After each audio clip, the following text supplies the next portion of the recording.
The woman you just saw in the clip is a great friend of Vietnam and living history for the United States and the world. She has been nominated for the Nobel Peace Prize multiple times for her tireless activism, including efforts to end the Vietnam War, abolish nuclear weapons, and rid South Africa of apartheid. Her name is Cora Weiss. Since the 1950s, she has long been on the front line of the international women's and peace movements. During her lifetime of a committed for peace, she holds a special place for Vietnam in her heart. Today, we are very honored to have her on Talk Vietnam for the very first time. This special episode is filmed in New York, and I'm lucky enough to have Cora Weiss right next to me. I'm luckier. Thank you so much have you for joining us. You're very welcome. Mm-hmm. You're welcome to New York and welcome to our home. So Cora, you are a fighter for peace, a pursuer of peace, and a conductor of peace. You did it all. So how did it all begin? Well, first of all, you have to have a husband who never says no. Mm-hmm.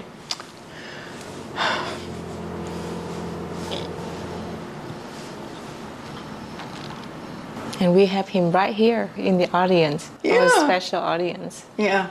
And then you've got children, and you don't want them to grow up in countries that make war.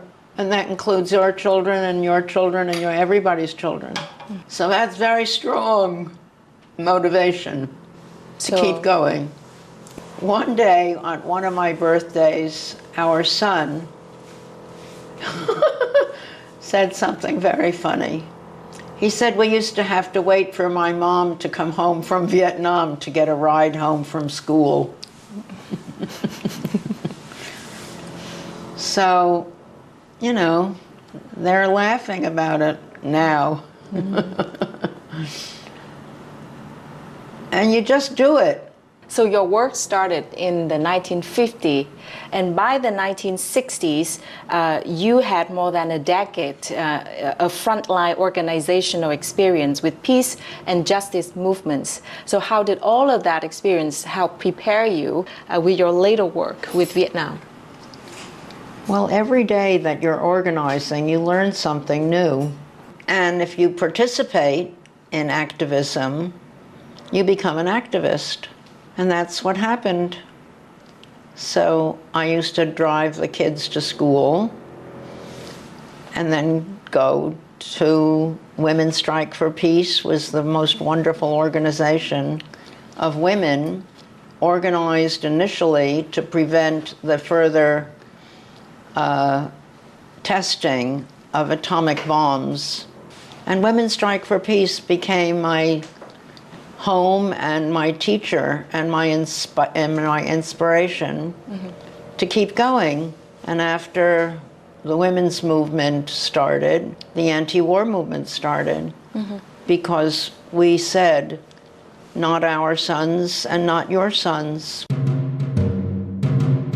In 1969, the year that Richard Nixon's presidency began, the United States continued to be bogged down in the war in Vietnam.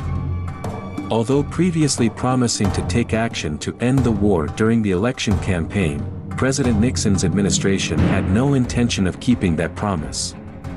This caused the anti-war movement to continue to explode throughout the United States. For anti-war activists and the peace-loving American people, the Vietnamization strategy proposed by the Nixon administration only aimed to create a way out for the U.S. military and could not lead to a true peace for the Vietnamese people. The National Mobilization Committee to End the War in Vietnam, or MOB, of which Cora Weiss was one of the main executive members, was very active during this period. Together with another organization, the Vietnam Moratorium Committee and the Student Mobilization Committee, or SMC, they organized two largest protests and marches ever in American history in October and November 1969. Cora knew that violence was not the way to work for peace. So she wanted to ensure that there was no violence at these events and they would be held in such a way. And her criteria was, I want this safe enough that I can bring my children to the events with me. I think that's one of the big things that helped the numbers. But it certainly set an environment but they understood that they were going to be peaceful protests. And Cora had a key role in making that happen. With these protests, Cora Weiss and her colleagues continued to show their determination to act for peace and justice, and also convey that determination to millions of people across America. You were a key leader in planning and organization of the mobilization, or MOB, as it was called in shortened form, in November of 1969. So tell us more about this campaign. First, I have to tell you that these were gendered times. I was the only woman co-chair of 4 or 5 men. We had no idea what the impact of our demonstrations were. We just did them because it was the right thing to do. And that was a famous one because both a Republican senator and a Democratic senator joined together with Coretta Scott King, Dr. Martin Luther King's wife, widow. It was the closest thing you could get to bipartisanship. Right. And we went to Vietnam with a proposal. And the proposal was written by a group of us from the anti-war movement, because at that time, the president was vowing to continue the bombing of North Vietnam as long as, quote, the Vietnamese were torturing our prisoners. And our position was, if we weren't bombing, they wouldn't shoot down the planes, and there wouldn't be prisoners of war. They didn't know who was in the prison camp. They had no idea. And they were making up all kinds of stories about torture. And we didn't know who was there, really, because there was no list. So we made an offer to the Women's Union of Vietnam, because you don't negotiate with the government in a war. Otherwise, you go to jail for a long time when you come back. Right. It was called the Logan Act. Okay. So we did everything through the Women's Union. And the proposal was that if we hand-carried letters addressed to the prisoners of war from their families, A, would they accept them and hand them out? And B, would they let the prisoners write a letter in return, which we would carry back by hand, so it wouldn't be interrupted for censorship, which is what had been happening until then. And it would be picked out by the intelligence agencies. So if you take them by hand, nobody can pick them out, nobody can censor them. And that was true for the mail coming back also. And the Vietnamese accepted our offer. And we brought home 300 letters, which created the first list of pilots. They're mostly pilots, but of prisoners of war. And that was kind of the first time that ever happened in wartime. It's an initiative started by mere mortals like me. I was called a housekeeper from the Bronx. How often did you and your teams deliver and receive the POW and family mail? We would send 3 Americans every single month, which we did for 3 years. 1 month we couldn't. They claimed that there was bad weather and it wouldn't allow us to send them. So every month for 3 years we sent 3 Americans, and they served 2 purposes. The first was to provide mail to the pilots, the prisoners of war, from their families with family news. And the second was to bring mail back from them if they wanted to write a letter every month to their families that were not censored. That was the first time the families had gotten, most of the families had gotten mail from them. And it established a list of names of who was alive in the Vietnam prison camp. Can you explain to me a little bit more about the uniqueness of this mail exchange system? Did it happen in other war before or even now in the current context? Well, I'm not sure that any war before had an exchange of mail run by civilians.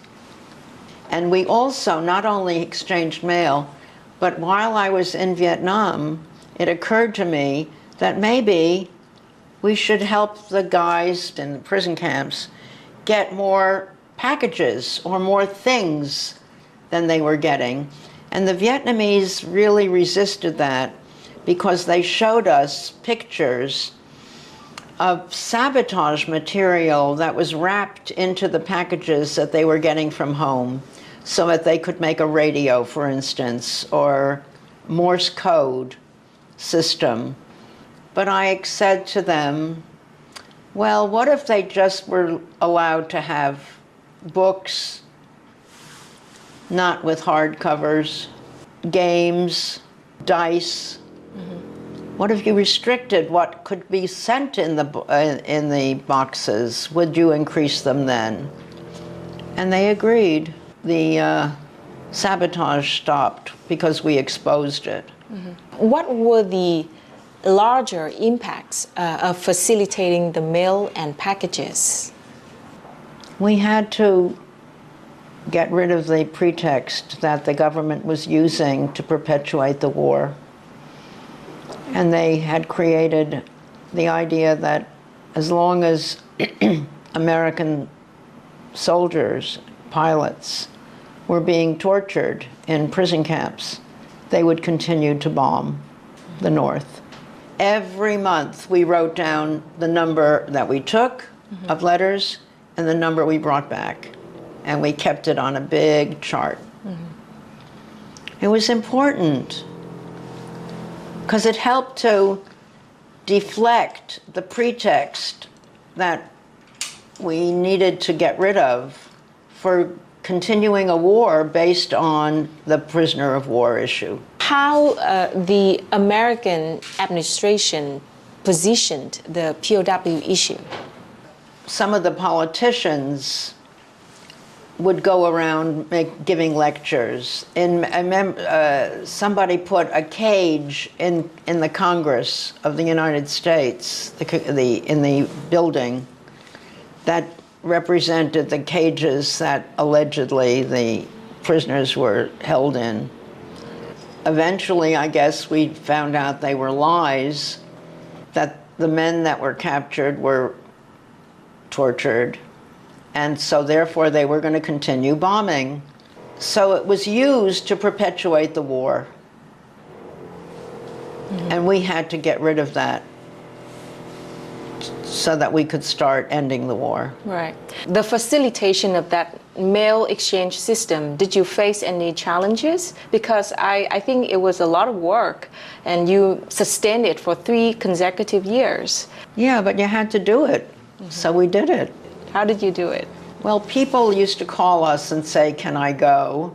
Or we would call them and say, will you go? Somebody, Noam Chomsky, who's fairly famous, well known, told me once that he remembers I called him at midnight and told him to pack his bag. So people have stories about how they went. Right. But the point is that when they came back, they not only brought mail, which was very important, but they were eyewitness reporters on what was going on in Vietnam, in North Vietnam, not South Vietnam. It was before reunification. Right. And they told people, they used to go around and talk, and it enabled us to become witnesses, eyewitnesses to a war. Right. And in September of 1972, you not only managed the mail deliveries, but you also received 3 POWs released from prison to the Women's Union and turned over to the Committee of Liaison for the return trip to the United States. What were some key memories from that historic trip? First, it was August. I was on vacation with Peter and our 3 children, and we got a phone call saying, come to Paris. That was the Committee of Liaison that I was the co-director of with David Dellinger. So David and I, the next day, after I found somebody to stay with our kids and Peter, we flew to Paris, and they were talking about the idea of releasing 3 pilots. And it was very exciting, and it had happened once or twice before, but never in such a large way. And as we were walking to the airplane in the airport, they said, "Oh, by the way, you can bring a family member." Well, we nearly fell apart. I mean, that's never happened before. Here's a book about it here. Okay. This woman is a very well-known wife, mother of Mark Gartley, and she moved from being a supporter of the war initially to becoming a very staunch anti-war activist. She used to speak at our anti-war demonstrations. Her name was Minnie Lee Gartley. And we came back, and it's headline news. Hanoi frees 3 American PWs. That's the Daily News, which is one of the biggest newspapers. At that time, it certainly was. But it's the front page picture at the airport. But here's Minnie Lee, and here's Olga, and here's me. And we just landed. Right. And this is on the tarmac. And we're greeted by the Vietnamese 2 men. And what was the purpose of those trips of meeting with POWs in Hanoi? So we could have something to tell their families when we got back. But that wasn't the only reason we went. We also went to see Vietnam and to see what was happening. We had a lot of war experience those days that we were traveling across the country. We spent a lot of time in bomb shelters. But that was an experience for American POWs to experience their own planes fighting above their heads, and they could have bombed us. Among the POWs you met in Hanoi, there was a naval aviator and commander, Captain Gene Wilbur, who had been captured in Vietnam in 1968. Could you recall the memory you had with Gene? Of course we met Gene Wilbur. He was terrific. Gene Wilbur changed his mind about war during wartime. A few other people did too, but his were broadcast. He was a unique prisoner of war. In what way? He opposed the war, and he went on the radio to say so. Yeah. That took guts, courage, because he could have been clobbered by his fellow prisoners who were very staunchly pro-war. I guess he was vilified in the press or by other people when he got back. But so was I. And you just do it, you take it, because you know you did the right thing. Gene Wilbur was vilified and went through a lot because of his anti-war statement. And then his son, Tom Wilbur, I think you know him very well. He's incredible. He's a fantastic American. Right. So he recalled that when his father returned from the war, the whole family was invited to your home and had dinner with you. The dinner table is the best table. You talk, you meet, you get to know each other. Tom Wilbur, son of former prisoner of war Eugene Wilbur, has walked the street of New York dozens of times. Today, he's visiting a treasured friend who he met for the first time 51 years ago at the age of 17. Hello? Hello! Good to see How you. nice to see you! It's been a while. How are you? Great to see you. I'm excited to show you something I found recently. To see. What'd you find? Well, a letter Oh my God. And you typed and signed here. So, yes, I was so excited when I found this because it was postmarked on the envelope, and you typed this the Monday morning after we had dinner at your home. You're saying, especially to Dad here, I must say it was a lot better seeing you at home than in Hanoi. And we were all very impressed at how well you looked.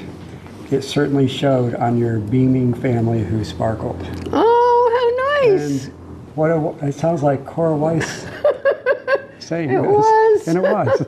Other detail that supports a lot of the documentation stuff I've uncovered over the years is you provided in this letter the dates and the letters from my dad that you picked up and sent back. Thanks from then and thank you now.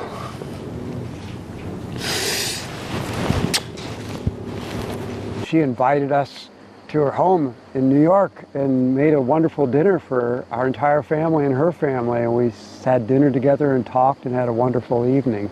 Just a wonderful representation of her care, her true care and concern for prisoners of war. The concern of anti-war POWs of Cora Weiss came from cases like Walter Eugene Wilbur, who went on CBS 60 Minutes national television to talk about his view of the war. Captain Wilbur, we've heard so many awful tales of torture of our POWs. What was your experience? Well, I was not tortured. Let us, if I may, play back to you what Americans heard Walter Wilbur say. It was broadcast by Radio Moscow from Radio Hanoi. Captain Wilbur has a message to Americans who oppose the war. The recent unification of the many anti-Vietnam war groups, along with millions of peace-loving citizens, for an early end to the Vietnam War, brought floods of joy into my heart. That is your voice. Yes, that's my voice. What were the circumstances under which you made that, Captain Wilbur? It was made voluntarily. I think Because of the word voluntarily, Eugene Wilbur was vilified. After Eugene Wilbur passed away in 2015, his son Tom Wilbur decided to find out what urged his father to speak against the war in Vietnam. After my father died, and I had made these trips to Vietnam and was uncovering more research and kind of felt a little bit lost where to go, who to ask, I looked up Cora Weiss and called her. And she remembered who I was immediately and remembered my father and was so sorry to hear that he had passed away. But we had a lengthy phone call. And the result of that was visits to her home. And when she found out of my travels, her deep interest in that, and her then helping direct me to other resources and contacts in Vietnam. And through her, I met so many people in areas that I wouldn't have explored in Vietnam, which really expanded my network. To Cora and Walter Eugene Wilbur, the day the Paris Peace Accord was signed meant so much for them because it was the day that signified the beginning of the peace process in Vietnam. After the Paris Peace Accord was signed, yes, how did you feel? Well, I felt like many, like the majority of Americans, because the majority of the Americans turned out to be anti-war. Kissinger and Nixon couldn't drop a bomb, an atom bomb on Vietnam because of public opinion. So that matters a lot. We have a very beautiful photo of you and Madame Binh. Nguyen Thi Binh was a role model for women. She is an extraordinary diplomat, an extraordinary leader, an extraordinary woman. And we liked each other a lot.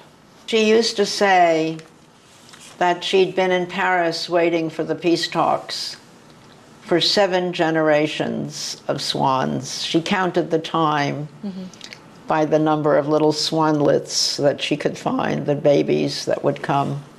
But then finally, it happened. It happened. Following the signing of the Paris Peace Accords in 1973, your peace and justice work with Vietnam continued. So tell us more about the programs you implemented in Vietnam. For example, some programs on health and bring food supplies to the people of Vietnam. Friendshipment was a play on words, friendship and shipment. And we organized doctors and hospitals and ordinary citizens to gather medical supplies because the Bach Mai Hospital was bombed. And it was a very famous teaching hospital in Southeast Asia. That was our first place to help restore the hospital. And then I worked with Church World Service. The mission was to bring a ship of wheat to South Vietnam. This is when the war is over. And it was the first ship to go from the United States to Vietnam after the war. How many tons of wheat? 10,000 tons of wheat. Wow. It was huge. They unloaded the wheat, and about 5 hours later, they brought us bread that they had already made from the grains of wheat. So that was quite moving. On January 27, 1973, the Paris Agreement on Ending the War and Restoring Peace in Vietnam was officially signed. For the Vietnamese people, this is an important milestone, setting the stage for the path to final victory. However, from here, Vietnam entered a difficult journey in reviving its economy, which had been severely damaged after years of war. With her mission of ending the war almost completed, Cora Weiss decided to turn to people-to-people support activities to accompany the Vietnamese people in rebuilding the country. She and her colleagues quickly established the Bach Mai Hospital Fund to help rebuild hospitals and medical facilities that were heavily damaged after the December 1972 U.S. bombing in Hanoi. This was also part of Friendshipment, a coalition of 36 political and social organizations working together to help Vietnam in many aspects. She was very instrumental all through the war in communication with the Vietnamese people and the government, and opened up a lot of avenues of communications, and that was very important. 10,000 tons of wheat, donated by thousands of farmers in Texas, came from Houston and crossed the ocean to Vietnam on a ship called Antioquia, which was a precious gift from her and her colleagues at Church World Service. This amount of wheat, which was worth more than $2 million at the time, greatly helped the Vietnamese people overcome food shortages and improve their lives. These practical actions showed that Cora Weiss's determination for peace and justice did not just stop at ending the war, but she really wants to bring a better life to the people in a country she has accompanied for all these years.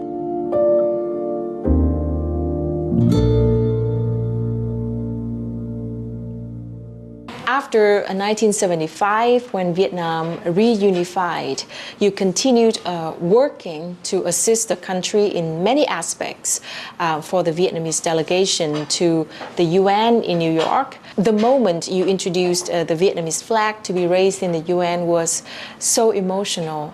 So can you recall this moment? The world was ready to get Vietnam at the UN because they weren't party to the war. First France and then the US. I think the rest of the world was ready to bring Vietnam to the table. Right. But you were the one that witnessed that special moment and be a part of it. I'm not alone. You have to understand that the movement was huge, and I'm one of the movement makers. Right. Even after the war ended. Yes. We had Friendshipment. We had visits. Peter and I, my husband and I think we're the first foreigners or first Americans, certainly, to go from the north of North Vietnam to the south of South Vietnam after reunification. It was a remarkable trip. Thanks to your global diplomacy, your documentary titled Picking Up Pieces, featuring Vietnam's post-war reconstruction efforts, was made possible by the Downtown Community Television Center, or DCTV, in 1978.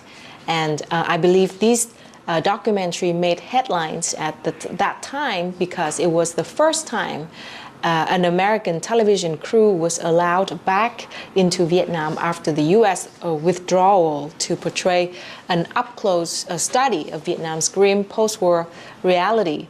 Oh, it's the most beautiful, wonderful, moving movie. It's by two wonderful, beautiful people, Keiko Tsuno, Japanese American, and John Alpert, a Jewish American. And they're married. And they said to me one day, we want to go to Vietnam and shoot footage. So I helped them get in. They were the first filmmakers to go to Vietnam after the war. And they shot a beautiful film about Vietnam after the war, picking up the pieces. Yeah. And it showed the degree of damage and tragedy, but it also showed the hope. I watched it, and it's a beautiful documentary. Oh, good. Yeah. I cried. Yeah, I cried too. We're going to visit them soon. Oh, good. Yeah.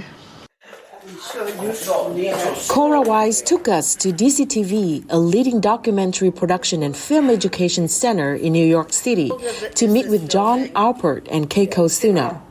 Alpert and Tsuno made headlines with the 1977 journalistic coup when they became the first American television crew allowed back into Vietnam after the war and were given unprecedented access to the ruined countryside and its people. The resulting up-close study of Vietnam's grim post-war reality relies on the voices of the common people to tell their stories. This history-making documentary shows the resilience of the Vietnamese people and how they were able to set things aside and build their lives after such a devastating period of war. Cora told the members of the Vietnam mission to the United Nations that they could trust us. And so she recommended, but they wanted to see for themselves. So Cora arranged for two members of the Vietnam delegation to the UN to come visit us in our small loft. We were around the corner in a little tiny space that we lived and worked in, right on the edge of Chinatown. And at this particular point, we had only made two documentaries. Very young, very, very spirited, very idealistic. So it never would have started without Cora. She had a faith in us. And she really sort of showed us, the future. It's always she was behind of us, which was a strength, a strong strength, pushed our own will. The documentary has been screened many times to the public, and each time it always succeeded in spreading the message of putting an end to war and maintaining peace in all circumstances. Cũng mong rằng qua cái cuộc trình chiếu này thì công chúng Mỹ cũng sẽ hiểu rõ hơn quan hệ Việt-Mỹ, lịch sử quan hệ giữa hai nước, cũng như là thôi thúc công chúng Mỹ cũng như là người dân Mỹ đóng góp vào việc thúc đẩy quan hệ Việt-Mỹ phát triển trong thời gian tới. The U.S. and Vietnam have seen major improvements in the diplomatic relations between the two countries 50 years after the war. And the two countries now established a comprehensive strategic partnership. You witnessed it all. What can you say about the future of the Vietnam-U.S. relation? Well, first of all, the U.S. and Vietnam, which once were at war, big time, a war that left permanent damage. Agent Orange is still killing not just the Vietnamese, more of them, but American soldiers who were fighting in the area where Agent Orange was sprayed. So they've gone from that antagonism and hatred and everything that goes with war, terrible, to favored nation status of trade. Vietnam and the United States are favorite trade partners. So I now have this lovely yellow t-shirt, and it says, "Made in Vietnam," right in the back. So we have more and more Vietnamese products available in the U.S. So there's an active relationship. Something On my like that. last trip to Vietnam, I went to the airport with my Vietnamese friends, and I said to them, "Call me when the war is over."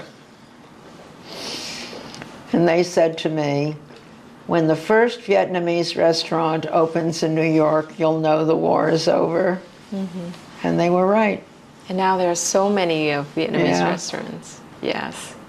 So after all, Cora, what does Vietnam mean to you? The Vietnamese are extraordinary people.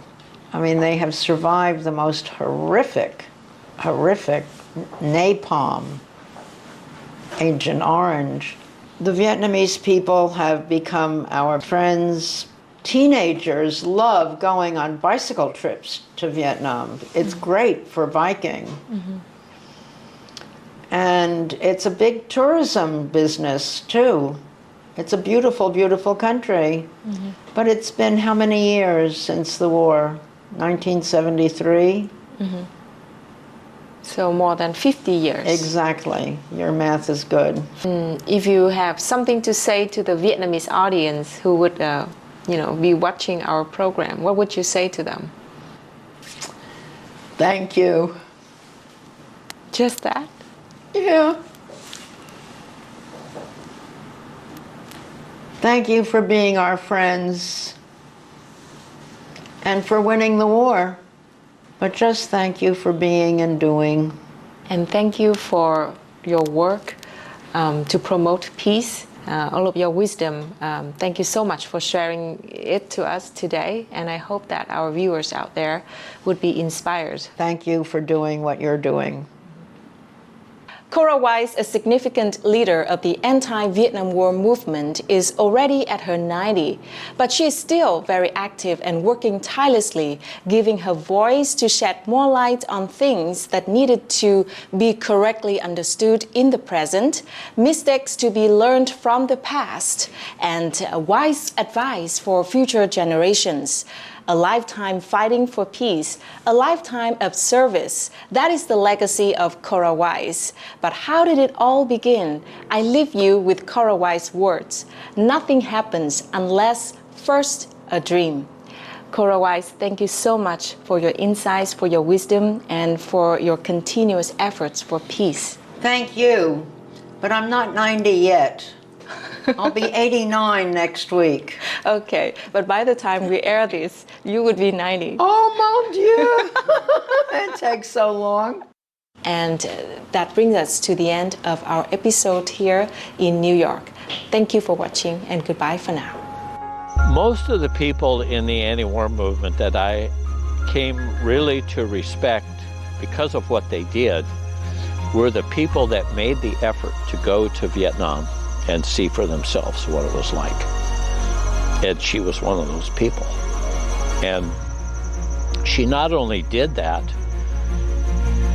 but she got so many other people to go. As over the years, as former pre-OWs were having maybe difficulty in job transitions, she was helping people get started in business or get counseling or do things. Cora has been my inspiration throughout my life. She's just one of the most amazing human being. Cora Weiss was in the center of anti-war activities, but more than that, pro-peace activities and pro-relationships between American people and Vietnamese people. She was the #1 person in the United States. Thanks from then, and thank you now.